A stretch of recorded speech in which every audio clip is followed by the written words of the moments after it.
నమస్కారం. Big debate ప్రత్యేక చర్చా కార్యక్రమానికి స్వాగతం. చాలా సందర్భాల్లో రాష్ట్ర ప్రభుత్వాలు జ్యుడిషియల్ ఎంక్వైరీ చేస్తుంటాయి. హత్య కేసులకు సంబంధించి కానీ, ఏదైనా కుంభకోణాలకు సంబంధించి కానీ ఏం జరిగింది తెలుసుకోవడం కోసం న్యాయ విచారణకు ఆదేశిస్తారు. అయితే కేరళ ప్రభుత్వం ఏకంగా కేంద్ర ప్రభుత్వ ఇన్వెస్టిగేటివ్ ఏజెన్సీస్ అయినటువంటి సిబిఐ, ఈడీ మీద ఒక జ్యుడిషియల్ ఎంక్వైరీ వేసే దిశగా ఆలోచన చేస్తున్నట్టుగా చెప్తా ఉన్నారు. ఆల్రెడీ ఒక ప్యానల్ ఆఫ్ జడ్జెస్ని ఐడెంటిఫై చేసినట్టుగా, మొత్తం కేరళకు సంబంధించిన బంగారం స్మగ్లింగ్ సంబంధించిన కేసుతో పాటు ఇతర అనేక కేసుల్లో ఈడీ, సిబిఐ పనితీరుని వేలెత్తి చూపుతూ వాళ్ళ పనితీరు మీద నిష్పాక్షిక విచారణ కోసం న్యాయ విచారణకు ఆదేశిస్తున్నట్టుగా వార్తలు వస్తున్నాయి. ఈ నేపథ్యంలో ఏ రకంగా ఒక రాష్ట్ర ప్రభుత్వానికి ఆ రకమైన హక్కు ఉంటుందా, నిజంగా సిబిఐ, ఈడీ కేంద్ర ప్రభుత్వం చేతిలో తోలుబొమ్మలయ్యాయా అన్న దాని మీద చర్చను చేపట్టారు. చర్చలో మనతో పాటు వెంకటరెడ్డి గారు, కాంగ్రెస్ పార్టీ అధికార ప్రతినిధి ఇక్కడ స్టూడియోలో ఉన్నారు. అలాగే లక్ష్మణారాయణ గారు, ప్రముఖ రాజకీయ సామాజిక విశ్లేషకులు మనతో లైవ్లో జాయిన్ అవుతున్నారు. ఆంజనేయ రెడ్డి గారు, భారతీయ జనతా పార్టీ అధికార ప్రతినిధి ఉన్నారు. అలాగే సుంకర కళ్యాణ్ దిలీప్ గారు, ప్రముఖ హైకోర్టు న్యాయవాది కూడా మనతో ఉన్నారు. ముందుగా లక్ష్మణారాయణ గారు. నమస్తే సార్. మనం అనేక సందర్భాల్లో సరే ఈ విమర్శ సిబిఐ, ఈడీ కేంద్రంలో ఎవరుంటే వాళ్ళ చేతుల్లో కీలు బొమ్మలతో అని అంటూ ఉంటాం. కానీ విచిత్రంగా ఇక్కడ రాష్ట్ర ప్రభుత్వం వాటి పనితీరు మీద కానీ, ఆ రాష్ట్రంలో కొన్ని కేసులకు సంబంధించి వాళ్ళు వ్యవహరించిన దాని మీద ఏకంగా న్యాయ విచారణకు ఆదేశిస్తూ ఉంది. ఏంటంటే దీన్ని అసలు ఎలా చూడాలి, వాటి పనితీరు ఏ రకం ఉందనుకుంటారు? శ్రీనివాసరావు గారు, ఈ విషయంలో 3-4 కోణాలు మనం పరిశీలించాల్సిన అవసరం ఉంది. ఒకటి, అవినీతి. బంగారం ఏ విధంగా స్మగుల్ రూపంలో తీసుకొచ్చారు, అక్రమ రవాణా చేశారు, ఆ కేసులో ఇన్వాల్వ్ అయినటువంటి మహిళ, ఆమె ఏ విధంగా ప్రభుత్వ యంత్రాంగంలోకి చొరబడగలిగింది, ముఖ్యమంత్రి గారి పాత్ర ఏంటి, ఆరోపణ, దానిపైన లోతుగా విచారణ, ఆలోచన చేయవలసినటువంటి అవసరం ఉంది. నిగ్గుదేలాలి నిజం. రెండవది, సెంట్రల్ ఏజెన్సీస్గా ఉన్నటువంటి ఇన్వెస్టిగేషన్ ఏజెన్సీస్, అది సిబిఐ కానీ, ఈడీ కానీ, ఈ సంస్థల వ్యవహార శైలి, చట్టపరంగా వాళ్ళకు ఉన్నటువంటి పరిమితులు, కేంద్ర రాష్ట్ర సంబంధాలు, వీటన్నింటిని కూడా పరిగణలోకి తీసుకోవాలి. ఢిల్లీ పోలీస్ యాక్ట్ ప్రకారం సిబిఐ ఎస్టాబ్లిష్ చేయబడింది. ఏ రాష్ట్రంలోనైనా ఈడీ కానీ, సిబిఐ కానీ ఏదైనా కేసును ఇన్వెస్టిగేట్ చేయాలంటే ఆ రాష్ట్ర ప్రభుత్వాల అనుమతి తీసుకోవాలనేటువంటిది స్పష్టంగా పేర్కొనబడింది. మనం ఉమ్మడి రాష్ట్రంలో ఉన్నప్పుడు కానీ, విడిపోయిన తర్వాత ఆంధ్రప్రదేశ్ ఏ విధంగా టీడీపీ ఉన్న రోజుల్లో కానీ, తర్వాత కానీ, ఆ ఉన్నటువంటి అనుమతిని తీసేసినప్పుడు జరిగిన చర్చ, ఇవన్నీ మనం గమనిస్తూనే ఉన్నాం. ఒకవేళ రాష్ట్ర ప్రభుత్వం అంగీకరించకపోతే, అనుమతించకపోతే తప్పనిసరిగా కోర్టు, హైకోర్టు కానీ, సుప్రీంకోర్టు కానీ జడ్జిమెంట్ ఇస్తే దానికి అనుగుణంగా ఈడీ, సిబిఐ వాళ్ళు తప్పనిసరిగా కేసును టేకప్ చేయవచ్చు. ఆంధ్రప్రదేశ్లో హైకోర్టు అలాంటి కేసులు అప్పచెప్పింది. డాక్టర్ సుధాకర్కి సంబంధించినటువంటి కేసు కానీ, ఇతర అనేక కేసులు, అలాగే వివేకానంద రెడ్డి గారి కేసు కానీ, తాజాగా ఇటువంటి జడ్జిమెంట్లు మనం చూసాం. అవి ఏ మేరకు అడుగు ముందుకు పడింది లేదా అనే తర్వాత విషయం, కానీ హైకోర్టు జడ్జిమెంట్కి అనుగుణంగా సిబిఐకి పరిధిలోకి వెళ్ళిపోయినాయి ఆ కేసులు. అలాగే కొన్ని రాష్ట్ర ప్రభుత్వమే సిఫార్సు చేసింది. అంటే రాష్ట్ర ప్రభుత్వ సిఫార్సు ద్వారా కానీ, లేదా హైకోర్టు, సుప్రీంకోర్టు తీర్పుల ద్వారా మాత్రమే ఈడీ, సిబిఐలు కేసులను విచారణకు స్వీకరించి రాష్ట్రాల్లో వెళ్ళవచ్చు అనేటువంటిది. ఈ పరిధి దాటి, ఈ రెండు కాకుండా పరిధి దాటి కేంద్ర ప్రభుత్వం వాళ్ళను ప్రోత్సహించిందనో, లేదా స్వతంత్రంగా వాళ్ళకంతకు వాళ్లే కేసులు టేకప్ చేసి వెళితే అది తప్పనిసరిగా రాష్ట్ర కేంద్ర ప్రభుత్వ సంబంధాలపైన ప్రభావం పడుతుంది. ఇప్పుడు కేరళలో జరుగుతున్నది అదే. ఈ కేరళ విషయాల్లో ఒక రాజకీయ కుట్ర కోణం ఉన్నది అనేటువంటిది ఎల్డిఎఫ్ గవర్నమెంట్ భావించింది. ఓకే. ఎన్నికలకు ముందు, అది కూడా ఎన్నికలు జరగబోతున్నాయి, ఆ ఎన్నికలకు ముందు వీటిని ఎక్కువగా చేసింది. అంటే ఇటువంటి ఆరోపణలు చాలా రాష్ట్రాల్లో ప్రతిపక్ష పార్టీల నాయకులపైన, ప్రతిపక్ష పార్టీలు అధికారంలో ఉన్న చోటే ఇవన్నీ కూడా జరుగుతున్నాయి అనేటువంటి ఆరోపణలు ఎప్పుడు వస్తూనే ఉన్నాయి. గతంలో కాంగ్రెస్ ఉన్నప్పుడు కానీ, తర్వాత బీజేపీ అధికారంలో ఉన్న కాలంలో కానీ. ఇది ఒక రాజకీయ ఆయుధంగా మారిపోయాయి ఇవి అనేటువంటిది. ఎందుకంటే నిష్పాక్షికంగా అందరి వైపున కన్ను వేస్తే, నిఘా వేస్తే అప్పుడు ఉండదు ఇది. కానీ అధికారంలో కేంద్ర ప్రభుత్వానికి అనుకూలంగా ఉన్నటువంటి వాళ్ళకేమో ఊరట కలిగిస్తుంది. ఇవాళ మనం చూసాం, టీడీపీ నుంచి 4 రాజ్యసభ సభ్యులు అంతకుముందు వాళ్ళ మీద, కృష్ణా చౌదరి గారు కావచ్చు, రమేష్ గారి మీద వాళ్ళ కేసులోనే, ఇతరుల మీద వాళ్ళు అక్కడ పోయి జరగానే ఆ కేసులు ఏమైపోయినాయో తెలియదు. ఇలాంటి దృష్టాంతాలు ఉన్నప్పుడు ఆ సిబిఐ, ఈడీ కేసులకు సంబంధించిన విచారణలు తప్పనిసరిగా అనుమానపు కోణం ఉంటుంది. ఇప్పుడు కేరళకు సంబంధించిన ఉదంతంలో కూడా అది కనిపిస్తుందని ఈ అన్ని కోణాల నుంచి ఆలోచించాల్సినటువంటి అవసరం ఉంది. రైట్ సార్, మళ్ళీ వస్తాను. వెంకటరెడ్డి గారు ఒకటి చెప్ప, అంటే ఇది సరే ఈ 5-6 ఏళ్లలో కాంగ్రెస్ హయాంలో జరగలేదని ఎవరు చెప్పరు, అన్నిటికీ కూడా మీ దగ్గర నేర్చుకునేవి కావచ్చు, కానీ దానికి మించి జరిగింది అన్నది ఆరోపణ. ఉదాహరణకి కర్ణాటకలో మొదలు పెడితే, కర్ణాటక ఎమ్మెల్సీ ఎలక్షన్కి సంబంధించి, రాజ్యసభ ఎలక్షన్కి అనుకుంటా, డికే శివకుమార్ గారు వాళ్ళ మనుషులను తీసిపోయి ఎక్కడో మధ్యప్రదేశ్లో షెల్టర్ పెట్టుకుంటే అక్కడ షెల్టర్ ఇచ్చిన వాళ్ళ మీద ఐటీ దాడుల దగ్గర నుంచి ఇప్పుడు మనం చూస్తూ ఉన్నాం. ఎలక్షన్ జరుగుతూ ఉంది. బెంగాల్ తీసుకుంటే మమతా మేనల్లుడి మీద, ఆయన భార్య మీద ఈడీ దాడులు, తమిళనాడులో డిఎంకే నాయకుల ఇళ్ళ మీద, అలాగే కమలహాసన్ పెట్టిన మక్కల్ నీతి మయ్యం పార్టీ ఆఫీసుల మీద దాడులు. ఇక అక్కడ ఎక్కడని కాదు, అసలు ఎక్కడ చూస్తే అక్కడ ఒక రాష్ట్రం. అలాగే కేరళలో సాక్షాత్తు ముఖ్యమంత్రి మీదనే, స్పీకర్ మీద కేసులు, గందరగోళం అంతా. ఇది పూర్తిగా వన్ సైడ్గా నడుస్తుంది అన్నది సరే రాజకీయ విమర్శగా చాలా రోజుల నుంచి ఉంది. బీజేపీ నాయకులు ఎవరు లేరా స్కాములు అంటే మనకు తెలియదు. ఇప్పుడు మీరు వస్తే బయటపడతామో, మీరు వస్తే దాడులు చేస్తారు. కానీ ఇవాళ విచిత్రంగా ఇక్కడ జరుగుతున్నది ఒక 2 కేసులకు సంబంధించి. ఒకటేమో గోల్డ్ స్మగ్లింగ్ కేసు మనం చూస్తూ ఉన్నాం. చాలా రోజుల నుంచి యూఏఈ నుంచి, కాన్సులేట్ నుంచి కొంత లైజనింగ్ జరిగింది, అక్రమంగా వచ్చింది కేరళలోకి అన్నది ఒకటి. రెండవది, కేరళ ప్రభుత్వం సీరియస్గా తీసుకున్నటువంటి ఒక housing scheme, like life mission అని చెప్పి ఒక స్కీమ్, దానిలో అవకతవకలు జరిగిన అన్న దానిలో కూడా సిబిఐ రాష్ట్ర అనుమతి లేకుండా రాష్ట్ర ప్రభుత్వం డినై చేసింది. కన్సెంట్ ఇస్తారు, మీకు తెలుసు. ఎలా అయితే చంద్రబాబు గారు ఏపీలో ఆ కన్సెంట్ని డినై చేశారు, అదే పద్ధతిలో కేరళ ప్రభుత్వం మా రాష్ట్ర వ్యవహారాల్లో మీరు మా అనుమతి లేకుండా ఏవి విచారణ చేపట్టడానికి వీల్లేదు డినై చేసింది. అయినా కూడా ఈ కేసులో వాళ్ళు టేకప్ చేస్తున్నారు. దాని మీద జ్యుడిషియల్ ఎంక్వైరీ చేస్తున్నారు. ఎలా చూడాలి? గుడ్ ఈవినింగ్ కటార్ గారు. అంటే కేరళ ఇష్యూలోకి వెళ్ళే ముందు బీజేపీ మోడస్ ఆపరెండి ఏంటంటే కొంచెం తెలుసుకోవాలి. ఇప్పుడు జనరల్గా కాంగ్రెస్కి ఏంటంటే కాంగ్రెస్కి అనుకూలమైన వాళ్ళు, వ్యతిరేకమైన వాళ్ళు ఉంటారు. కాంగ్రెస్కు వ్యతిరేకమైన వాళ్ళ మీద ఏదైనా కాంగ్రెస్ కేసులు పెట్టేదంటే గతంలో పెట్టింది, నేను కాదన్ను. అదేవిధంగా బీజేపీ వాళ్ళు ఆరోపణ చేసినట్టు సిబిఐ అంటే కాంగ్రెస్ బ్యూరో ఆఫ్ ఇన్వెస్టిగేషన్ అన్నప్పుడు కూడా ఇదే కాంగ్రెస్ పార్టీ, మా పార్టీ వాళ్ళు కానీ, మాతో అనుకూలంగా ఉన్న వాళ్ళు కానీ ఏదైనా తప్పులు చేస్తే 2G స్కామ్లో అప్పుడే ఇన్వెస్టిగేషన్ చేసి అరెస్ట్ చేసి జైల్లో కూడా పెట్టడం జరిగింది. అలాంటివి చాలా ఉన్నాయి ఉదంతాలు కాంగ్రెస్ హయాంలో. బీజేపీ విషయానికి వస్తే వాళ్ళకి అనుకూలం వ్యతిరేక వర్గం కాదు, వాళ్ళు చెప్తే వినే బ్యాచ్, వినని బ్యాచ్. అంటే వాళ్ళకి అనుకూలం ఉన్న వాళ్ళైనా సరే చెప్పినట్టు వినకపోతే తొక్కేస్తుంది. దానికి ఉదాహరణ టీడీపీ. అంటే వాళ్ళతో పాటు కలిసి ఉన్నా కూడా గతంలో 14 నుంచి 19 ఉన్నా కూడా వాళ్ళు చెప్పినట్టు వినలేదు కాబట్టి. అదేవిధంగా కాశ్మీర్లో పీడీపీ పార్టీ కావచ్చు, ఇట్లా ఏ రాష్ట్రంలో తీసుకున్నా కూడా వాళ్ళకు తన మన ఏముండదు. ఎన్డీఏ పార్టీనా యూపీఏ పార్టీలో ఏముండదు. మేము చెప్పినట్టు వింటే విన్నట్టు, లేకపోతే లేదు. ఇప్పుడు జగన్మోహన్ రెడ్డి గారు 100కు 1000% సపోర్ట్ చేస్తుండ్రు అన్ని రకాలుగా. స్పెషల్ స్టేటస్ వదులుకున్నాడు, వైజాగ్ స్టీల్ ప్లాంట్ వదులుకున్నాడు, ఆయన కూడా బ్లాక్మెయిల్ చేస్తుండ్రు. ఇలా ఉంటుంది ఎంత అనుకూలంగా ఉన్నా కూడా. సరే, ఇది అయితే కేసులు పెట్టటాలు తప్పుపట్టం. బీజేపీ మోడస్ ఆపరెండి ఏంటంటే ఏ రాష్ట్రాలను మీరు కరెక్ట్గా చూసుకోండి. 2014 నుంచి వీళ్ళు గవర్నమెంట్లోకి వచ్చిన తర్వాత, వచ్చినప్పటి నుంచి నేను ఛాలెంజ్ చేస్తున్న కటారి గారు, మీ మీడియా వాళ్ళు కాబట్టి మొత్తం సమాచారం ఉంటుంది. కరెక్ట్గా ఏ రాష్ట్రంలో ఎన్నికలు రాబోతుంటే కరెక్ట్గా 6 months ముందు నుంచి స్టార్ట్ అవుతుంది.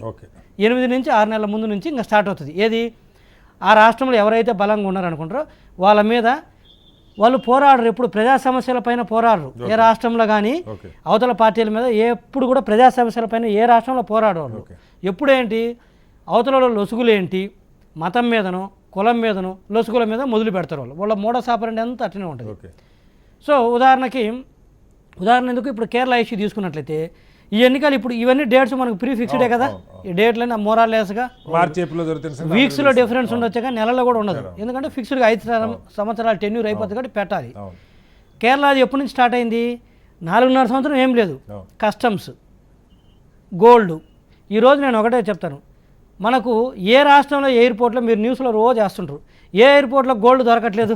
డైలీ శంషాబాద్లో రోజు శంషాబాద్లో కావచ్చు, ఈ name it any airport or international ఎయిర్పోర్ట్లో, బాంబేది కావచ్చు, శంషాబాద్ కావచ్చు, you name it any international ఎయిర్పోర్ట్లో డైలీ దొరుకుతూనే ఉంటుంది గోల్డ్. ఒకటి కస్టమ్స్ యాక్ట్ ద్వారా దాన్ని మానిటర్ చేస్తారు. Customs act central act. తర్వాత ఎయిర్పోర్ట్ ఎవరు అథారిటీ ఉంటే airport authority of India, main airport authority of India, దాని సెక్యూరిటీ కూడా సిఐఎస్ఎఫ్ వాళ్ళు అంతా. ఈ రెండు కూడా సెంట్రల్ ఏజెన్సీస్. సో ఈ నేపథ్యంలో అది ఏదైనా జరిగితే మీరు ఆ కోణంలో ప్రోబ్ చేయాలి కానీ ఇన్వెస్టిగేషన్ చేయాల్సింది పోయి దాన్ని తీసుకొచ్చేసి ఆ రాష్ట్రంలో ముఖ్యమంత్రికి ఎవరో 100 చెప్తారు దొరికినప్పుడు. ముఖ్యమంత్రి ప్రధానమంత్రి గారి పేరు చెబితే ప్రధానమంత్రి మీద చేస్తారా? సో ఇదేంటంటే క్లియర్ మోడస్ ఆపరెండి ఏంటంటే ఎప్పుడు ఎన్నికల 6 నెలల ముందు నుంచి స్టార్ట్ అవుతాయి సిబిఐ కేసులు, ఈడీ కేసులు. ఏం చేస్తారంటే ఎవరెవరైతే లీడర్స్ బలంగా ఉన్నారో వాళ్ళందరిపైన కేసులు పెడతారు. ఎందుకంటే సిబిఐ, ఈడీ వచ్చేసి తెగేవి కాదు. ఒకసారి పెడితే వీక్లీ వాళ్ళు అడ్జర్న్మెంట్ ఇస్తుంటారు, సమన్స్ సర్వ్ చేస్తూ ఉంటారు, వస్తూనే ఆఫీసులకు వెళ్తూనే ఉండాలి, వాళ్ళు అడిగిన డాక్యుమెంట్ సబ్మిట్ చేస్తూ పోతుంటారు. ఎప్పుడో ఏం లేదని చెప్పేసి కొట్టేస్తారు మళ్ళీ. ఎందుకంటే సిబిఐ, ఈడీ అయినా సరే కేసులు పెట్టడం దొంగతనంగా పెట్టొచ్చాం కానీ హీరింగ్ ఉంటే ముందు ఎవిడెన్స్లు అన్నీ వాళ్ళకి ప్రూవ్ చేయాలి కదా, పెట్టినంత ఈజీ కాదు కదా. సో ఈలోపు ఏమవుతుంది, ఎన్నికలకు ముందు డిస్టర్బ్ అవుతారు, ఎన్నికలప్పుడు ఈ పనులు ఉంటారు, ఎన్నికలు అయిపోతాయి, వీళ్ళకి కావాల్సిన పని వీళ్ళకి జరుగుతుంది, తర్వాత వదిలేస్తారు. సో ఈరోజు కేరళ విషయం రెండో అంశం తీసుకుందాం. వాళ్ళు ఏం చేశారు, వీళ్ళ టార్చర్ తట్టుకలేక ఒక ఆల్టర్నేటివ్ని ఎక్స్ప్లోర్ చేశారు. ఏంటి, వాళ్ళ ఆ ఏజెన్సీ, సెంట్రల్ ఏజెన్సీని కూడా మేము ప్రోబ్ చేస్తాం. దాంట్లో కూడా వాళ్ళు ఏం చెప్పారంటే subject election commission of India permission ఇస్తే మేము చేస్తామని చెప్పారు. బట్ దాంట్లో ఉన్న ఎలక్షన్ కోడ్ ఉంది అంటే ఎంక్వైరీ కూడా వాళ్ళు పాసిబిలిటీస్ని ముందు ఎక్స్ప్లోర్ చేశారు. చేసి subject election commission of India permission ఇస్తే మేము ప్రోబ్ చేస్తామంటారు. అయితే ఇది పాసిబిలిటా కాదా?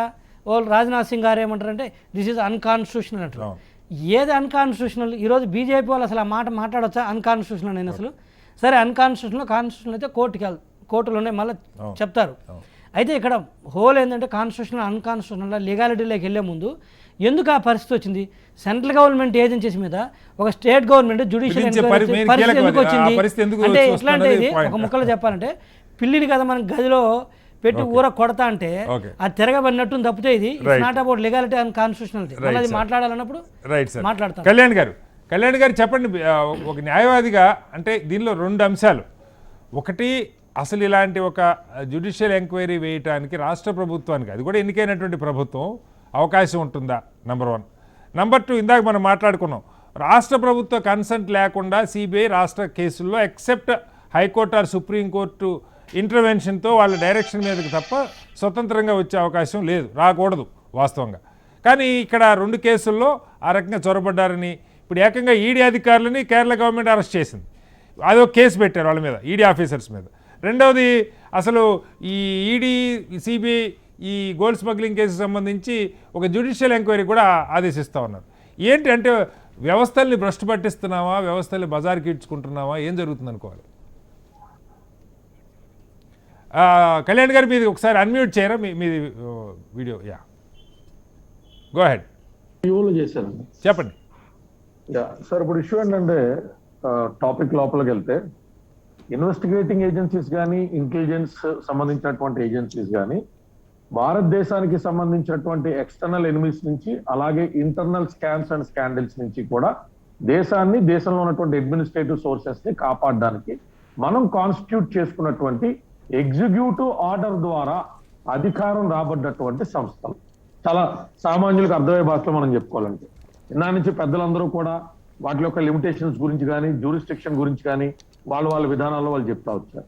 అయితే మీరు అడిగినటువంటి ప్రశ్నకి సూటిగా సమాధానం చెప్పాలంటే ఎస్, స్టేట్ జ్యుడిషియరీ అయినటువంటి, స్టేట్ హైయెస్ట్ జ్యుడిషియరీ హౌస్ అయినటువంటి హైకోర్ట్స్ పర్మిషన్ లేకుండా కానీ, లేదా స్టేట్ అడ్మినిస్ట్రేటివ్ అనేటువంటిది పీపుల్ ఎలక్టెడ్ రిప్రజెంటేటివ్స్ ద్వారా నిర్మించబడ్డటువంటి గవర్నమెంట్ అథారిటీస్ అయినటువంటి చీఫ్ మినిస్టర్ తదితర సంబంధికుల యొక్క పర్మిషన్ లేకుండా కానీ ఇంటర్వ్యూన్ అయ్యేటువంటి హక్కు లేదు అనేటువంటి సంగతి గడిచినటువంటి 2 దశాబ్దాల కాలంగా కర్ణాటక కానీ నాగాలాండ్ కానీ వెస్ట్ బెంగాల్ కానీ మన ఆంధ్రప్రదేశ్ చంద్రబాబు నాయుడు గారు కానీ పదే చెప్పినప్పటికీ కూడా విస్తృతమైన పరిధిని తమకు తాను ఊహించుకుని వస్తా ఉంటారు.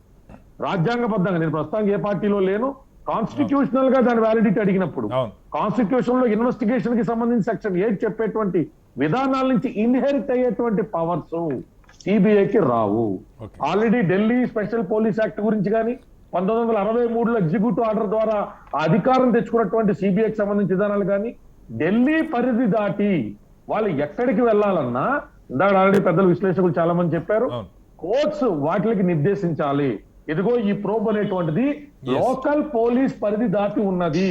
సో అందుబాటులో ఉన్న సైన్స్ అండ్ టెక్నాలజీని కానీ అందుబాటులో ఉన్నటువంటి, ఎందుకంటే ఈ సిబిఐలో విభిన్నమైన రాష్ట్రాల నుంచి ఆఫీసర్స్ ని రిక్రూట్ చేసుకుంటాం. సో వర్క్ అనేటువంటిది through out the country uniform గా చేయడానికి రెగ్యులర్ పోలీస్ కొన్నటువంటి హర్డిల్స్ వీళ్ళకి ఉండవు. కాబట్టి వీళ్ళ స్పెషల్ పవర్ ని ఎంజాయ్ చేస్తూ ఒక కేసు దర్యాప్తుని మరింత లోతుగా వేగవంతంగా తీసుకెళ్లగలుగుతారు అనేటువంటిది మాత్రమే వాళ్ళ ప్రత్యేకత.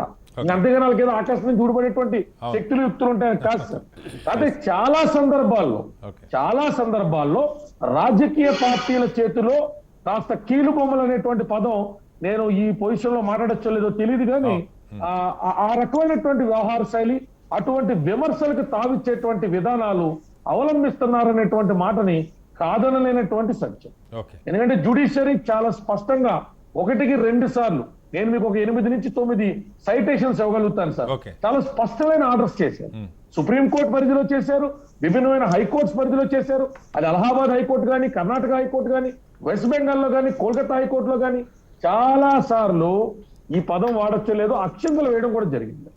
ఎందుకంటే చాలా చక్కగా చెప్పారు, మీ ప్రొవిజన్స్ మీరు తెలుసుకోండి, లోకల్ పోలీస్ పరిధి దాటింది అని జ్యుడిషియరీ నమ్మితే మేము చెప్తాం, మీరు తొందరపడక్కల్లా. మీకు లేనటువంటి అధికారాలని మీరు ఏదో ఫెడరల్ బ్యూరో ఆఫ్ ఇన్వెస్టిగేషన్ యొక్క విధి విధానాలు రూపకల్పనే వేరండి. మనం ఎఫ్బిఐ యొక్క విధి విధానాలని తీసుకొచ్చి సిబిఐకి ఆపాదించేయలేము. ఇప్పుడు ఇంటర్పోల్ కి ఎఫ్బిఐకి చూసినప్పుడు వ్యత్యాసం చాలా ఉంటుంది సార్. ఇంటర్పోల్ అనేటువంటిది యుఎన్ఓకి సంబంధించినటువంటి విధానాలకు అనుగుణంగా వ్యవహరిస్తా అన్ని దేశాల్లో ఉన్నటువంటి ఆ దర్యాప్తు సంస్థల్ని కలుపుకుంటే ముందరకు పోతా ఉంటుంది. అది దాని పరిధి. మన దగ్గరికి వస్తే పరిధి ఏంటనేటువంటిది నిర్దిష్టంగా మనం రాజ్యాంగంలో రాసుకున్నాం. రాజ్యాంగంలో సిబిఐ గురించి రాయిపోయినా ఇన్వెస్టిగేషన్ ఆఫ్ ఏజెన్సీస్, ఫెడరల్ స్ఫూర్తి ఎలా కాపాడాలి, స్టేట్ సెంట్రల్ రిలేషన్షిప్స్ ఎలా ఉంటాయి, స్టేట్ వేట్లకి నో చెప్పొచ్చు అనేటువంటివి రాసుకున్న తదనంతరం కూడా కేవలం అంటే ప్రజలు అలాగే తిరగబడి ప్రశ్నించర్లే, మనం ఏ పవరైనా ఎక్సర్సైజ్ చేయొచ్చులే అని ఉన్నత స్థాయిలో ఉన్నటువంటి వ్యక్తులు తెలిసి చేస్తున్న తప్పిదాల్లో భాగంగానే ఈడీ సిబిఐ అంటే ఆ కేసు రైట్ ఆర్ రాంగ్ అంటే that is separate subject to discuss sir. కానీ దాంట్లో వీళ్ళ ఇంటర్వెన్షన్ ఎంతవరకు రైట్ అంటే అది స్టేట్ పోలీస్ పరిధిలో వాళ్ళు చేయలేమని చేతులు ఎత్తేసినట్టు లేదా జ్యుడిషియరీ డైరెక్షన్స్ ఇచ్చినట్టు కూడా ఎక్కడా లేదు. ఎవరు ఇష్టం వచ్చిన రాష్ట్రాల్లో చొరబడిపోలేదు. రైట్ సార్, మళ్ళీ వస్తాను మీ దగ్గరికి కళ్యాణ్ గారు. ఎస్ ఆంజనేయ రెడ్డి గారు బహుశా తెలుగు రాష్ట్రాల్లో, మిగతా దేశం గురించి నాకు తెలియదు కానీ ఈడీ అన్న పదం మొట్టమొదటిసారి జగన్మోహన్ రెడ్డి గారికి సంబంధించి ఆ కేసులు అప్పుడే ఈడీ అనేది ఒకటి ఆ పేరు విన్నారు మెజారిటీ ప్రజలు. నేను నాయకులు అధికారులు అని చెప్పట్లే, కామన్ మ్యాన్కి చాలా ప్రతిష్టాత్మకంగా అసలు ఈడీ ఎంటర్ అయిందంటే చాలా పెద్ద అంశం అని చెప్పి మాట్లాడుకున్న పరిస్థితి. అక్కడి నుంచి మొదలు పెడితే ఇవాళ ప్రతి చిన్నదానికి అసలు ఎన్ని రాష్ట్రాల్లో ఐటీ కావచ్చు, ఈడీ కావచ్చు, సిబిఐ కావచ్చు. ఇప్పుడు ఇందాక మనం మాట్లాడుకున్నాం, బెంగాల్ దగ్గర నుంచి మొదలు పెట్టండి, తమిళనాడు దగ్గర నుంచి రండి, కర్ణాటక దగ్గరికి వెళ్ళండి, ఏ రాష్ట్రం తీసుకున్నా అక్కడ ప్రతి సందర్భంలో కాస్త వెనక ముందు కూడా ఆలోచించకుండా ఈ సంస్థల్ని మిస్యూజ్ చేస్తున్నారు అన్నది ఎలిగేషన్. అది ఎక్కడి దాకా వచ్చిందంటే ఏకంగా బహుశా చరిత్రలు ఇప్పటిదాకా నాకు తెలిసి ఏ రాష్ట్ర ప్రభుత్వం సిబిఐ ఈడీల పనితీరు మీద జ్యుడిషియల్ ఎంక్వైరీ చేసినటువంటి దాఖలాలు నాకు తెలిసి అయితే లేవు. మొట్టమొదటిసారి ఆ పరిస్థితి ఆ సంస్థలకు వచ్చిందంటే ఇందాక స్పష్టంగా మనం ఇందాక అందరూ మాట్లాడారు, రాష్ట్ర ప్రభుత్వ అనుమతి లేకుండా మీరు ఒక రాష్ట్రానికి సంబంధించిన అంశంలో మీరు ఏదైనా ఎంక్వైరీ చేసుకోవాలి, సిబిఐ విచారణకు ఆదేశించాలంటే త్రూ కోర్టు రావాలి. అది పిఐఎల్ వేస్తారా, కేంద్ర ప్రభుత్వం కోర్టును అప్పీల్ అవుతుందా వేరే విషయం. కానీ ఇక్కడ అది ఏమీ లేకుండా 2 కేసుల్లో మీరు చొరబట్టం, వాళ్ళు ఏకంగా సిబిఐ ఈడీ మీద జ్యుడిషియల్ ఎంక్వైరీకి ఆదేశించే పరిస్థితి రావటం ఎట్లా అనిపిస్తుంది మీకు? ఆ, అందరికీ నమస్కారాలండి. శ్రీనివాసరావు గారు, దేశంలో అవినీతి పైన గతంలో ఎప్పుడు జరగనంత స్థాయిలో దాడి జరుగుతున్నప్పుడు, అవినీతి పరులను జైలుకు పంపిస్తున్నప్పుడు, అవినీతి కార్యక్రమాలన్నీ కూడా బయటికి తీసుకొస్తున్నప్పుడు ఖచ్చితంగా ఇటువంటి ఆరోపణలు చేస్తుంటారు, రాజకీయ ఆరోపణలు చేస్తుంటారు. ఇందులో వేరే రెండో అంశానికి తావుందని నేను అనుకోవడం లేదు. మీరు చెప్పారు ఈరోజు సిబిఐ ఏ విధంగా వస్తుంది. ఒక్కసారి గుర్తు చేసుకోండి, నరేంద్ర మోడీ గారు ముఖ్యమంత్రిగా ఉన్నప్పుడు ఎవరి అనుమతితోటి నరేంద్ర మోడీ గారిని సిబిఐ ఎంక్వైరీ చేసిందండి? నరేంద్ర మోడీ గారు ముఖ్యమంత్రిగా ఉన్నప్పుడు ఆయన ఎక్కడ కూడా పోయి జ్యుడిషియల్ ఎంక్వైరీ చేయించలా, లేదా సిబిఐ అధికారుల మీద కేసు పెట్టలా. ఆయన ముఖ్యమంత్రిగా ఉన్నప్పుడు సిబిఐ ముందు నిలబడి రోజుల తరబడి సిబిఐ అడిగిన ప్రశ్నలకు సమాధానం చెప్పారు. చట్టం తన పని చేసుకోబోతుంది, నిర్దోషిగా బయటకు వచ్చారు. ఈరోజు మీరు అనేక విషయాలు సిబిఐకి ఎవరు అనుమతించారు, ఏమిటి? మీరు ఒక చిన్న విషయం చెప్పదలుచుకున్నాను. విమానాశ్రయాలన్నీ కూడా కేంద్ర ప్రభుత్వం ఆధీనంలో ఉంటుంది. ఎక్కడైనా ఒక రాష్ట్రంలో ఒక బ్యాంకు, పబ్లిక్ సెక్టర్ బ్యాంకులో కుంభకోణం జరిగితే ఆ పబ్లిక్ సెక్టర్ బ్యాంక్ ఆ రాష్ట్రంలో ఉంది కాబట్టి ఆ రాష్ట్ర ప్రభుత్వం అనుమతిస్తేనే ఆ పబ్లిక్ సెక్టర్ బ్యాంక్ లో ఎంక్వైరీలు చేస్తారా, లేదా సిబిఐ ఈడీ ఎంక్వైరీ చేస్తుందా? కాబట్టి విమానాశ్రయాలు కేంద్ర ప్రభుత్వ పరిధిలోకి వస్తాయి. ఒకటి. రెండోది, స్మగ్లింగ్ ఏ విధంగా జరిగింది? హైదరాబాద్ లో అక్కడ ఉండే రాజీవ్ గాంధీ ఇంటర్నేషనల్ ఎయిర్పోర్ట్ లో రోజు దొరుకుతుంటాయి బంగారం అనే దానికి. ఈ రోజు ఏ విధంగా బంగారం యుఏ నుంచి వచ్చింది? అక్కడ ఒక ఆయన embassy official, UAE consulate general official ఒక ఆయనకుండే ఆ పవర్ ఏదైతే ఉందో, ఆయనకుండే అనుకూలమైన చట్టం ఏదైతే ఉందో, ఆయనకు వచ్చే సంచుల్లో ఎవరు చెక్ చేయడానికి లేదు అనేది అడ్డం పెట్టుకొని బంగారాన్ని తీసుకొచ్చి ఈ రాష్ట్రంలో పంచారు. కొంతమంది రాజకీయ పెద్దలు ఉన్నారని మనకు ఆరోపణలు వచ్చాయి. ఆమె స్వప్న సురేష్ అనేవి స్పష్టంగా చెప్పింది. దాని మీద ఈడీ, సిబిఐ ఎంక్వైరీలా ఇంకా ఏదైనా ఎంక్వైరీలా జరుగుతున్నాయి కాదు.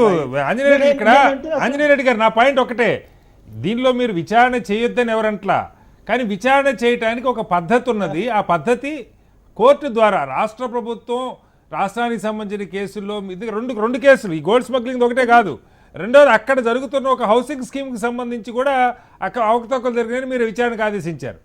ఇలాంటి వాటిలో మీరు కోర్టు ద్వారా వస్తే ఇవాళ జ్యుడిషియల్ ఎంక్వైరీ పరిస్థితి ఉండదు కదా. నేను నా సలహా కూడా అదండి, మీరు కోర్టుకి వెళ్ళి ఈడీ ఎంక్వైరీ జరగడానికి లేదు, సిబిఐ ఎంక్వైరీ జరగడానికి కోర్టుకి వెళ్ళి ఉండొచ్చు, కోర్టు ద్వారా ఆపండొచ్చు కదా. మహారాష్ట్రలో ఒక సీనియర్ ఒక హీరో ఆత్మహత్య మీద సిబిఐ వచ్చింది, అక్కడ రాష్ట్ర ప్రభుత్వం వ్యతిరేకించింది, సిబిఐ రావడానికి లేదు, అసలు ఆ పోలీసు కూడా వాళ్ళతో కోఆపరేట్ చేయడానికి వ్యతిరేకించారు. కానీ కోర్టు సిబిఐ ఎంక్వైరీ జరపాలని నిర్ణయించింది. రాష్ట్ర ప్రభుత్వము, ఈ రోజు కేరళ ప్రభుత్వము అవినీతి. Welcome back. ఆంజనేయ రెడ్డి గారు, రెండు ప్రశ్నలు మీకు. ఇందాక లక్ష్మణ్ గారు ఒక విషయం చెప్పారు. ఇదే తెలుగు రాష్ట్రాలకు సంబంధించిన రాజ్యసభ సభ్యులు 3-4 గతంలో సివియర్గా ఈడీ కేసులు, సిబిఐ కేసులు ఎదుర్కొన్న వాళ్ళు ఇవాళ భారతీయ జనతా పార్టీలో ఉన్నారు. ఆ విచారణ ఏం జరుగుతుందో ఎవరికి తెలియదు, నెంబర్ 1. నెంబర్ 2, సరే అక్కడ జరుగుతుందని మీరు అన్నా, మీ దృష్టిలో అనేక ప్రతిపక్ష పార్టీల మీద గత 6 ఏళ్లుగా అనేక సందర్భాల్లో అనేక మంది మీద దాడులు జరిగినాయి. దాన్ని మీరు చెప్పారు అవినీతిని బయటకు తెస్తున్నామని. కానీ ఒక్క సందర్భంలో అయినా సరే ఆ రాష్ట్రంలో ఎమ్మెల్సీ ఎన్నికలు, అసెంబ్లీ ఎన్నికలు, పార్లమెంట్ ఎన్నికలు, ఉప ఎన్నికలు ఇవి లేకుండా జెన్యూన్గా జరిగిందో ఒక ఎగ్జాంపుల్ చెప్పండి సార్. ఇదిగో పలానా రాష్ట్రంలో పలానా నాయకుల మీద జరిగింది, చెప్పండి. అదే దురదృష్టం మన దేశంలో. అందుకనే 1 నేషన్ 1 ఎలక్షన్ అని చెప్తున్నాం మేము.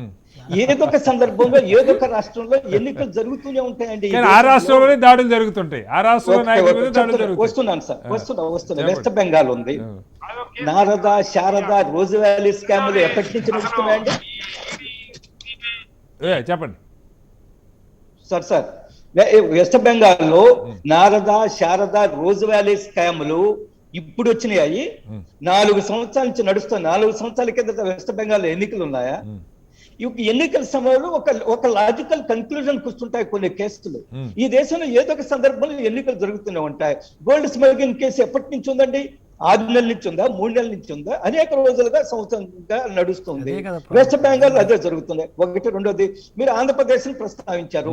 మీకు రోజు ఈడీ కేసులు, సిబిఐ కేసులు ప్రతి ఒక్కరి పేరుతోటి రోజు ఈయన విషయంలో ఇది చేస్తున్నాం, ఇది దర్యాప్తు చేస్తున్నాం, ఈ పేపర్లు మాకు దొరికాయని చెప్తారా? మీరు చెప్పే నలుగురు కానీ ముగ్గురు కానీ రాజ్యసభ సభ్యుల విషయంలో ఆ కేసులు నడుస్తున్నా, కేసుల దర్యాప్తు జరుగుతుంది. ఈ మధ్య కూడా మా సుజనా చౌదరి గారి విషయంలో ఈడీ బ్యాంకుల విషయంలో బయట పెట్టింది కొన్ని ఒక అంశం ఉంటుంది. ఆంజనేయ రెడ్డి గారు వ్యవస్థల విశ్వాసాన్ని, వ్యవస్థల విశ్వసనీయతని కూడా కాపాడాల్సిన బాధ్యత ఉంటుంది. ఈ ప్రశ్నలకి నేను చెప్పక్కర్లేదు, సమాజానికి ప్రజలకి సమాధానం ఉండదు. శ్రీనివాస్ గారు, ఎవరి హయాంలో సిబిఐని కేజ్డ్ ప్యారెట్ అన్నారు చెప్పండి? ఎవరి హయాంలో సిబిఐని కేజ్డ్ ప్యారెట్ అన్నారు? ఎవరి హయాంలో, ఇంకొక ఉదాహరణ చెప్తున్నాను, ఎవరి హయాంలో నరేంద్ర మోడీ గారి మీద ఫైళ్లు చిదంబరం స్వయంగా ఫైల్ యొక్క ఉండే సమాచారాన్ని మార్చారు. అక్కడ ఉండే హోమ్ మినిస్టర్ ఉండే అఫీషియల్ దానికి నిరాకరిస్తే ఆ హోమ్ మినిస్టర్ ఉండే అఫీషియల్ మీద దాడి చేశారు, సిగరెట్లతో కాల్చారు, ఆయన కొట్టారు, దారుణంగా హింసించారు. అది ఎవరో మర్చిపోరు ఈ దేశంలో. కాబట్టి నరేంద్ర మోడీ గారిని నిరీక్షించడం కోసం ఏ పనులు చేశారో మనందుకు ఈ రోజు అది జరుగుతుందా? ఈ రోజు ఈడీ గాని సిబిఐ గాని కేంద్ర దర్యాప్తు సంస్థలన్నీ కూడా స్వేచ్ఛగా ఎక్కడ తప్పు జరిగినా, ఎక్కడ అవినీతి జరిగినా స్వేచ్ఛగా వెళ్ళి రాజకీయాలకు అతీతంగా, ఎస్ఎం కృష్ణ గారు అల్లుడి మీద ఆయన ఆత్మహత్య చేసుకున్నారు కదండి, అల్లుడి గారి మీద ఈడీ దాడి జరిగిందండి, ఎస్ఎం కృష్ణ గారు బీజేపీలో ఉన్నారు. కాబట్టి ఈ రోజు నలుగురు రాజ్యసభ సభ్యులు కానీ లేదా మిగతా ఎక్కడ దేశంలో అయినా కానీ రాజకీయాలకు అతీతంగా, రాజకీయాలతో ప్రమేయం లేకుండా దర్యాప్తు సంస్థలు జరుగుతున్నాయి. దేశ చరిత్రలో మొట్టమొదటిసారిగా అవినీతి కుంభకోణాలన్నీ బయటకు తీస్తున్న సందర్భంలో చాలా మంది లక్ష్మణ్ గారు విన్నారు మీరు సమాధానం. ఏం పెద్ద మార్పు ఆశించి ఉపయోగం ఏమి లేదు వాటి పనితీరులో కానీ ఇక్కడ జరుగుతున్న దానిలో కానీ, ఏం చెప్తారు? 7 ఏళ్ల అనుభవం ఏమి నిగ్గుదేల్చింది? నరేంద్ర మోడీ గారు అధికారంలోకి వచ్చి పెద్ద నోట్ల రద్దు ద్వారా అవినీతి మీద యుద్ధం ప్రకటిస్తున్నానని చెప్పారు, నల్లధనం పైన యుద్ధం ప్రకటిస్తున్నానని చెప్పారు. ఇప్పుడు అవినీతి పెరిగిందా తరిగిందా? నల్లధనం ఏమైపోయింది? మన కళ్ళ ముందు కనిపిస్తుంది. సామాన్యుడు చితికిపోయాడు. దానివల్ల చిన్న మధ్యతరగతి పారిశ్రామిక రంగం లేకపోతే వ్యవసాయ రంగం సంక్షోభంలోకి నెట్టబడింది. ఆ 2 లక్ష్యాలు మాత్రం నెరవేరలేదు. అలాగే రాఫెల్ కుంభకోణం అనేది అతిపెద్ద కుంభకోణంగా ముందుకొచ్చింది, సుప్రీంకోర్టు వరకు వెళ్ళింది. సిబిఐ ఉన్నతాధికారులే జుట్లు కొట్టుకున్న పరిస్థితి, సుప్రీంకోర్టుకు వెళ్ళినటువంటి పరిస్థితి. ఆ వ్యవస్థల విశ్వసనీయత ఈరోజు భారతదేశంలో ఉన్నదా? చాలా స్వేచ్ఛగా పనిచేస్తున్నాయి అవి అని ఆంజనేయ రెడ్డి గారు చెప్తున్నారు పెద్దలు. దాన్ని గౌరవిస్తా నేను. కానీ మనం ఆత్మవంచన చేసుకోకూడదు. ఈడీ కానీ, ఇన్కమ్ ట్యాక్స్ డిపార్ట్మెంట్ కానీ, సిబిఐ కానీ ఈ వ్యవస్థలు రాజకీయాలకు అతీతంగా పనిచేస్తున్నాయి, చట్టబద్ధంగా పనిచేస్తున్నాయి, రాజ్యాంగబద్ధంగా పనిచేస్తున్నాయని మనం ప్రజలకు నచ్చజెప్పగలమా? చెబితే నమ్ముతారా? ఆ పరిస్థితి ఉందా? గతంలో కాంగ్రెస్ ఉన్నప్పుడు అదే సమస్య, అదే కంటిన్యూ అవుతుంది. వాస్తవం. ఆ రోజు లేదని ఇవాళే వచ్చిందని నేను చెప్పడంలా. అవినీతి కూడా ఈ రోజు కొత్తగా వచ్చిందా? అది వ్యవస్థీకృతమైంది కాంగ్రెస్ కాలంలోనే, ఇప్పుడు కొనసాగుతుంది. కానీ అంతా కూడా ఈ వ్యవస్థల ద్వారా ప్రక్షాళన జరిగిపోతున్నది, దూసుకెళ్తా ఉంది. అవినీతి రహిత సమాజం వైపున నరేంద్ర మోడీ నాయకత్వంలో అని చెబితే మనం ఏమన్నా చెవుల్లో పూలు పెట్టుకోన్నామా? జనం పెట్టుకొని ఉన్నారా నమ్మడానికి? ఒకటి. రెండవది, ఈ గోల్డ్ స్మగ్లింగ్ సంబంధించినటువంటి దాన్ని విచారించద్దని ఎవరూ చెప్పడంలా, దాన్ని నిగ్గుతేల్చాల్సిందే. లేదా గృహ నిర్మాణ పథకానికి సంబంధించి అంతర్జాతీయ కంట్రిబ్యూషన్స్ అడిగారు, కేంద్ర ప్రభుత్వం డబ్బు ఇవ్వదు. అంత తుఫానుకు బీభత్సం సృష్టించిన కేరళలో ఏమి ఇచ్చిందండి కేంద్రం? సో ఆ సందర్భంగా విరాళాలు వాళ్ళు యుఏలోనో లేకపోతే ఇతర చోట్ల కొన్ని పోగైతే వాటిని కూడా రావడానికి వీల్లేకుండా నిషేధం పెట్టింది, తెచ్చుకోవడానికి వీల్లేకుండా. అలాగే గృహ నిర్మాణానికి ఎవరన్నా విరాళాలు ఇచ్చినా దాని మీద ఆరోపణలు చేశారు. ఈ రోజు అవినీతి జరిగితే తుదముట్టించాల్సిందే ఎవరు చేసినా. లక్ష్మణ్ గారు ఒక విషయం చెప్పండి. మీరు ఇందాక చెప్పారు సిబిఐ అత్యున్నత అధికారులు జుట్లు పట్టుకున్న సందర్భంలో పెద్ద చర్చ జరిగింది దేశంలో. ఈ వీళ్ళ నియామకం దగ్గర నుంచి వీటి స్వయం ప్రతిపత్తికి సంబంధించి కొన్ని బలమైన సంస్థాగత ఏర్పాట్లు కావాలి అని, ఎవరికి అనుకూలంగా ఇప్పుడు లిస్టు చదవమంటే మొత్తం చదివితే లిస్టు తీస్తే మీరు వెంకటరెడ్డి గారు ఎవరో తీస్తే ఏ రాష్ట్రం నుంచి వచ్చిన అధికారులు ఉన్నారు, ఎవరి కింద పనిచేసిన అధికారులు ఉన్నారు, సిబిఐ కావచ్చు, ఈడీ కావచ్చు, అప్పుడు కూడా అదే సమస్య. మీకు అక్కడ కూడా ఒక ప్రత్యేకమైన అధికారిని తీసుకొచ్చి గుజరాత్కి చెందిన ఒక అధికారిని చాలా కీలకంగా ఒక ఆర్టిఫిషియల్ పోస్ట్ కూడా క్రియేట్ చేసి పెట్టిన సందర్భంగా వచ్చిన గొడవ అది మనకు తెలుసు. ఆ సందర్భంలో వీటి నియామకాల దగ్గర నుంచి వాటి పనితీరుకి సంబంధించి ఇండిపెండెంట్గా జరగడానికి కొంత ఎక్సర్సైజ్ జరిగింది, చర్చ జరిగింది, కానీ ఏ రూపం తీసుకున్నట్లేదు అనుకోవాలా. ఒక యంత్రాంగం కూడా చట్టబద్ధమైన యంత్రాంగం ఉంది కదా. ప్రధానమంత్రి, ప్రధాన ప్రతిపక్ష నాయకుడు, సుప్రీంకోర్టు ప్రధాన న్యాయమూర్తి, వీళ్ళతో అసలు పార్లమెంటులో 10% రాలేదు కదా అనే దాన్ని సాగు చూపెట్టి, అంటే పార్లమెంటరీ ప్రజాస్వామ్యం మనది, రాలేదు అని అనుకుందాం, గౌరవించాల్సిన అవసరం ఉంది కదా. ప్రతిపక్ష పార్టీనే లేకుండా చేసేసారు, దాన్ని రికగ్నైజ్ చేయలే. ఇన్వైటీగా రమ్మంటారు అంటే ఓటింగ్ రైట్ లేకుండా ఆ మీటింగులకు వాళ్ళు పోవడం మానుకున్నారు. ఇక ఏకపక్షమే కదా. అంటే పారదర్శకంగా జవాబుదారీతనంతో ఉండవలసినటువంటి వ్యవస్థకి ఈ విధమైనటువంటి వక్రభాష్యాలు చెప్పి ఆ వ్యవస్థను నిర్వీర్యం చేస్తే ఇక సిబిఐ డైరెక్టర్ ఎవరిని నామినేట్ చేస్తారు? ఇవన్నీ కూడా అది ఈడీ కావచ్చు, సిబిఐ కావచ్చు, ఇంకోటి కావచ్చు.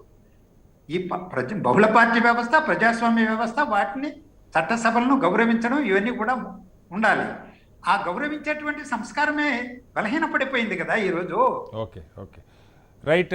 లక్ష్మణ్ గారి చర్చ కంటిన్యూ చేద్దాం. చర్చలో మరో చిన్న విరామం. Welcome back.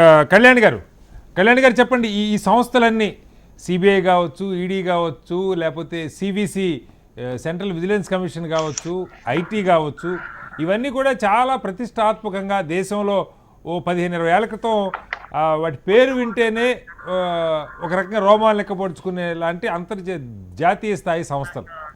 ఆ సంస్థల పరిస్థితి ఇవాళ రాష్ట్ర ప్రభుత్వాలు వాటి మీద జ్యుడిషియల్ ఎంక్వైరీ చేసే దాకా వచ్చేస్తాయి.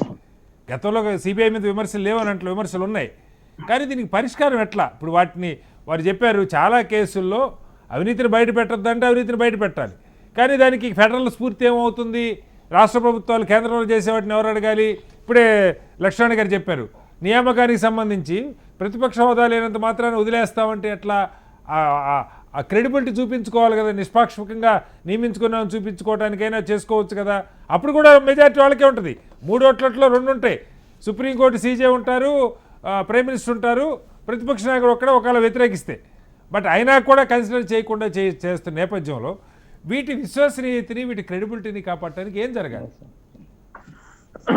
సార్? ఇప్పుడు కూడా అంటే సులువైన పదాల్లో మనం మాట్లాడుకుంటే విశృంఖలత్వం అనేటువంటిది విలువను తగ్గిస్తారు.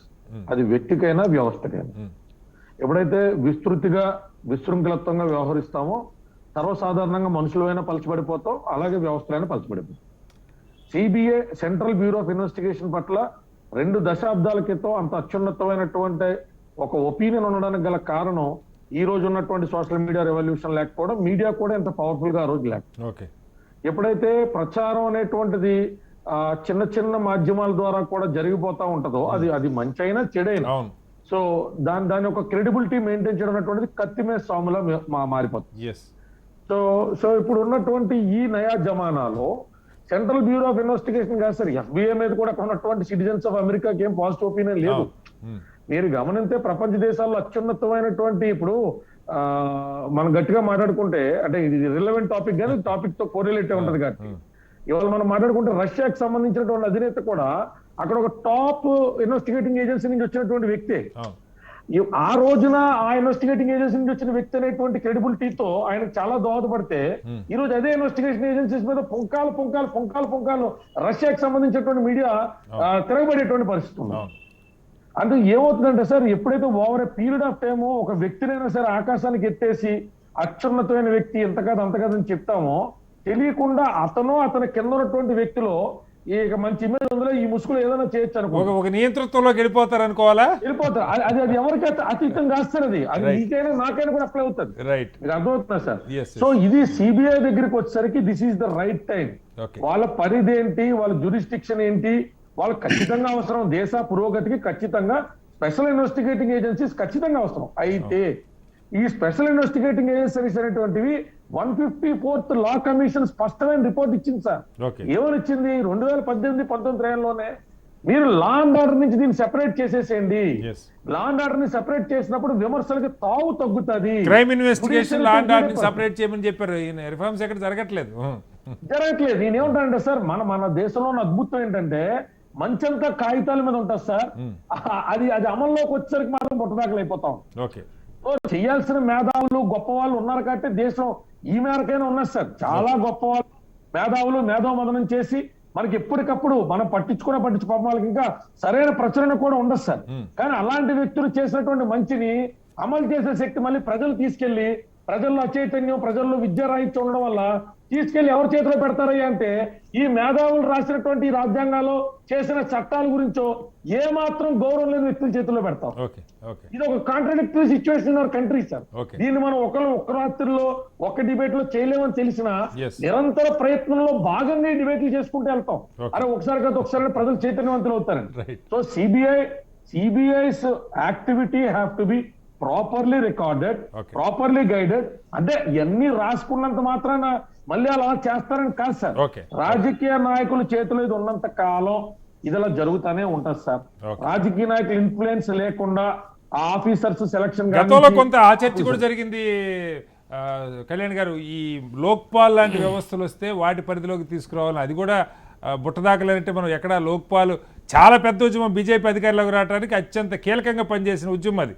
ఇవాళ లోక్పాల్ ఎవరున్నారో, లోక్పాల్ ఎక్కడుందో ఏం మనకి చర్చకు కూడా లేదు. ఏం చెప్తారు సార్? అట్లాంటి వాటిని రాజకీయ నాయకులే మనుగడలో లేకుండా చేస్తారు. ఎందుకు అంటే వాళ్ళ సర్వైవలే ప్రజల అజ్ఞానం మీద, ప్రజల అవివేకం మీద, ప్రజల అవినీతి మీద మాత్రమే వెళ్తారు సార్. ఓకే. సో అందుకని రిఫార్మ్స్ అనేటువంటి వాటిని గాడిద ముందుంచిన క్యారెట్ లాగా ఉంచి నోటికి అందనవకుండా ఉన్నంత సేపే ప్రజలు దీనికి మేత ఎత్తారని, లేకపోతే వేయరు సార్. ఓకే. సో అందుకు రాజకీయం అనేటువంటి ఆ వ్యవహారం నడవాలా, వ్యవస్థ నడవాలి అంటే లోక్పాల్ చేస్తాం, మేము వస్తే అవినీతి నిర్మూలన చేస్తాం. ఇక ఈ ఓకదంపుడు ప్రసంగాలన్నీ మనం ప్రతి ఎలక్షన్ ముందు ఇంటానే ఉంటాం సార్. ఓకే. ఓకే. ఏ రాజకీయ పార్టీ అయినా ఒక పీరియడ్ తర్వాత తన సర్వైవల్ నడపాలి అంటే ఆయా పార్టీలు పెంచి పోషించేటువంటి అవినీతి పరులను కాపాడుకోవడం ద్వారా రైట్ కళ్యాణ్ గారు, టైం ఇది అందరికీ తెలిసి సత్యవస్తుంది. ఓకే. రైట్ వెంకటరెడ్డి గారు ఆఖరిగా చెప్పండి. అంటే జాతీయ ఖచ్చితంగా మీది ఒక జాతీయ పార్టీ, అనేక రిఫార్మ్స్ కోసం కొన్ని ప్రయత్నాలు చేశారు, కొన్ని తెచ్చారు. బట్ ఇలాంటి మౌలికమైన అంశాలు దేశం ముందు సవాళ్ళు వస్తున్నప్పుడు, మళ్ళీ ఈ ప్రతిష్టాత్మక సంస్థల ప్రతిష్ట మసకబారుతున్నప్పుడు ఏదో ఒక రకంగా దాని మీద స్పందించడం కానీ, అంటే కేరళలో మీరు versus UDF versus LDF election జరుగుతుంది.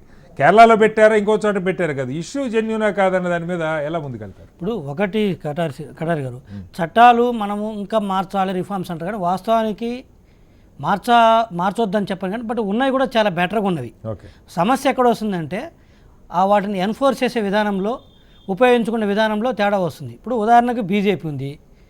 ఇప్పుడు ప్రజా సమస్యలపైన పోరాడి అధికారంలోకి రావడానికి ఎవరు తప్పుపట్టరు. కాంగ్రెస్ కొన్ని సమస్యలు, ప్రజా సమస్యలను సాల్వ్ చేయలేకపోతే కాంగ్రెస్ అధికారంలో ఉన్న ఒకటే చెప్పింది, కాంగ్రెస్ అవినీతి చేస్తుంది, మేము వస్తే విదేశాలను డబ్బు తీసుకొస్తామని ఓకదంపుడు ఉపన్యాసాలు శంకర్ గారు చెప్పారు.